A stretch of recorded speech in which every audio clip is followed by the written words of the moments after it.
जी आप सुनेंगे ही ना तो आपको पूरा मजा नहीं आए। कोई कबर बनी माशाल्लाह किड्डी वड्डी कबर है ते ये कोई कबर नहीं हैगी। मैं इत्थे 40 ट्राला मिट्टी दा सटवा दित्ता ते अज 30 ट्राले होर पै जाणगे 70 ट्राला मिट्टी दा पै जाएगा तो बड़ी वड्डी कबर बना देनी है। वेख सकदे हो ते पाकिस्तान तुसीं कबरां वेखियां होणियां ने 70-70 गज दियां।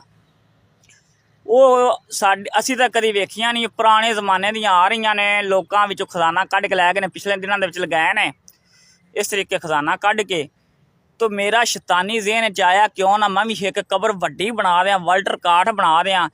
20-30 सालां नूं जिहड़े नवीं नस्ल न्याणे उन्हां नूं की पता भी ये नकली बनी है। तो इस तरीके मेरी नवीं नस्ल बह के खावेगी सुकून दे नाल। ते लामा दे किहड़े 5-7 पिंड हैगे ने, मैं जाके पिंडां दे जिहड़ियां माईयां ने ना उन्हां नूं 500 ते 1000 रुपया दे के क्या है कि मैं ਉਹ ਵੱਡੀ कबर ते गई हाँ ते मेरी दिल दियां मुरादां पूरियां हो गईयां ने। मेरी नूंह मेरे नाल ठीक है, मेरा बंदा हुण मेरे नाल नहीं लड़दा। मैं दवा मंगी है ते मेरी नूंह दे घर पुत्तर होया। ते इस तरीके इश्तिहार छपवाउण दी भी जरूरत कोई नहीं। ते आओ मैं तुहानूं कबर दी ज़ारत करावां माशाल्लाह मेरे वीरो। ते जेहड़े मेरे भरा लखां रुपये ला के पाकिस्तान तो बाहर जा रहे हैं ना ते धक्के खा रहे हैं, जलील हो रहे हैं, तो इस तरीके कबरां बनवा लो। ए वेख लो तुहाडे सामने हाले 40 ट्राला पाया ते 30 ट्राले रहिंदे ने।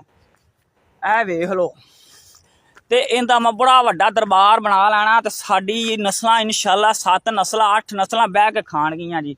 ए वेख लो मेरे भरावो, ए बस तुहाडीआं दुआवां दी जरूरत है। बड़ी मेहरबानी मेरे भरावो। आओ साडे गरीबां दी मदद करो, बड़ियां भुक्खां चलियां ने, बड़े दुख खादे ने, हुण बह के खाण दा वेला आया मेरे वीरो।